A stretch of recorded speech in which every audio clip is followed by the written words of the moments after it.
오늘 알아볼 내용은 전기음성도와 결합의 극성입니다. 요거요.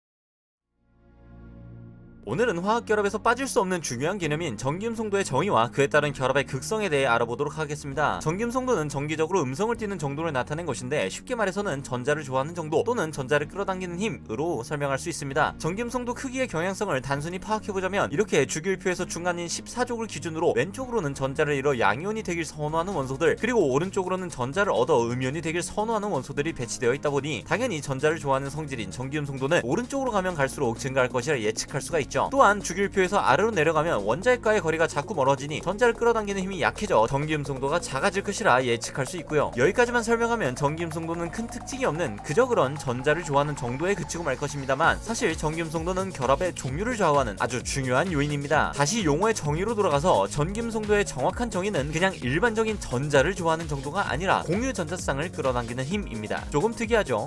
공유전자쌍이란 우리가 이미 알고 있듯이 공유결합에서 두 원소가 공유하는 전자쌍을 말하는데, 이 공유전자쌍을 끌어당기는 힘이라는 전기음성도는 도대체 정확히 어떤 힘을 얘기할까요? 예를 들어 설명해보자면, 우리가 미술 시간에 짝꿍이랑 함께 물감을 함께 쓰자며 가운데에 놨다고 가정해보겠습니다. 그런데 여러분들이 옆에 친구보다 물감을 더 자주 많이 써야 하는 그림을 그리고 있다면 어떨까요? 자기 쪽에 물감을 가까이 두는 것이 편하니 은근슬쩍 자기 쪽으로 끌어당길 겁니다. 하지만 완전하게 본인 쪽으로 물감을 가지고 오지는 않죠. 그런데 만약 상대방이 본인보다 더 물감을 많이 쓰는 그림을 그리고 있다면 상황은 반대가 될 겁니다. 즉, 이렇게 전기음성도는 전자를 절대적으로 끌어당기는 힘을 표현한 것이 아니라, 상대적으로 봤을 때 누가 더 전자를 잘 끌어당기느냐에 대한 크기를 상대적으로 나타낸 것이 특징입니다. 그러기 위해서는 서로 동시에 끌어당겨서 힘을 비교할 수 있는 대상이 필요한데, 그것이 바로 공유전자쌍이라는 것이죠. 즉, 모든 원소가 서로 공유결합을 한다고 가정하고 전자쌍을 가운데 놨을 때 누가 더 잘 잡아당기느냐를 나타낸 것이 바로 전기음성도인 것입니다. 그럼 다시 경향성에 대해 자세히 이야기하기 위해 주기율표로 돌아와 보면, 어찌되었든 절대적으로 전자를 끌어당기는 힘이 강할수록 전기음성도도 커지게 되는 건 당연하니까 아까 말했던 경향성은 그대로 적용이 될 것입니다. 하지만 아까와 다른 점이 하나 있죠. 18족 비활성 기체 원소들의 경우 아예 공유결합을 강제로라도 시킬 방법이 없으니 공유전자쌍을 잡아당기는 힘의 크기를 비교할 수가 없을 겁니다. 때문에 18족 원소들에 대해서는 전기음성도를 정의하지 않습니다. 그렇다면 가장 전기음성도가 큰 원소는 18족을 제외하고 가장 오른쪽 위에 있는 원소가 될 것이고, 우리는 그 원소가 플루오린이라는 사실을 알 수 있죠. 전기음성도는 이 가장 전기음성도가 큰 플루오린을 4.0으로 정하고 나머지를 비교하여 나타낸 상대적 수치라고 보시면 됩니다. 때문에 전기음성도의 최대치는 4.0이 되는 것이죠. 참고로 고등학교 교육과정에서 보통 2주기를 외워두면 가끔 쓸모가 있는데, 플루오린부터 한 칸씩 왼쪽으로 가면서 0.5씩 감소된다고 외우시면 됩니다. 여기부터 잠깐 TMI를 말하자면, 이 전기음성도는 사실 정의한 과학자에 따라 몇 가지로 나뉘게 되는데, 고등학교 과정에서는 폴링이라는 과학자의 전기음성도를 사용합니다. 폴링의 전기음성도 기준에 따르면 사실 기준은 딱히 없고 결합 에너지를 사용해서 얻어낸 계산값이며, 플루오린의 전기음성도 값도 3.98로 교재에 나오는 것과 다르지만, 이것은 대학교에서 배우는 자세한 내용이니 우리는 그냥 4.0이라고 받아들이도록 합시다. 다시 본 내용으로 돌아와서, 그럼 이 전기음성도라는 성질은 어떻게 결합에 영향을 미치는 걸까요? 이것을 알기 위해서 우리는 화학결합의 메커니즘에 대해 알 필요가 있습니다. 여기 A와 B라는 두 원소가 있습니다. 두 원소가 결합을 하기 위해서 사용해야 하는 것은 무엇일까요? 바로 원자과 전자입니다. 이 두 원소는 서로의 원자과 전자를 상대에게 들이대면서 접근할 겁니다. 이때 이 두 전자가 공유전자쌍을 이룰 수 있을 정도로 가까워지면 서로의 전기음성도가 어느 정도인지 서로 느껴질 겁니다. 이때 우리는 몇 가지 경우의 수에 대해 생각할 수가 있죠. 첫째로 A와 B가 사실 같은 종류의 비금속 원소일 경우입니다. 이렇게 만약 같은 2주기 17족 원소끼리 결합을 하려 원자과 전자를 들이밀고 다가온다고 했을 때, 서로가 전자를 끌어오길 원하는 원소들이니 서로 합의를 봐서 전자를 공유하는 방향으로 진행이 될 것입니다. 즉, 공유전자쌍이 형성이 되겠죠. 그 이후 전기음성도를 비교해보면 이 둘이 같은 원소라는 전제였으니 서로의 전기음성도는 같을 테고, 공유전자쌍은 어느 쪽으로도 치우치지 않는 상태로 중립을 유지할 겁니다. 참고로 전기음성도에 대해서 얘기를 할 때 제가 말씀을 안 하고 그냥 넘어온 것 같은데, 전기음성도는 원소의 종류에 따라서 달라집니다. 즉, 원소의 종류가 다르면 전기음성도 값도 다르고, 원소의 종류가 같으면 이처럼 전기음성도 값이 같다고 볼 수 있는 거죠. 그럼 이번엔 두 원소가 서로 다른 종류의 원소였다고 생각해봅시다. 이렇게 원소 A는 2주기 15족 원소이고 원소 B가 2주기 17족 원소라고 가정했을 때, 이 둘이 결합을 하려고 원자과 전자를 들이대면 일단 둘 다 전자를 잡아당기는 입장이니 공유전자쌍을 형성하는 형성하는 것까지는 동일하지만 아까와는 차이점이 있습니다. 바로 B의 전기음성도가 A보다 더 크다는 점이죠. 때문에 공유전자쌍을 평화롭게 형성하는 듯 하다가 전기음성도가 더 큰 B가 은근슬쩍 공유전자쌍을 자기 쪽으로 더 강하게 잡아당길 겁니다. 결국 전체적으로 봤을 때 이렇게 마이너스 성질을 띠는 공유전자쌍이 한쪽으로 치우쳐 있는 공유결합을 만드는 결과가 생기게 되겠죠. 그렇다면 만약 A와 B가 다른 원소는 다른 원소인데 아까처럼 전기음성도가 비슷한 수준이 아닌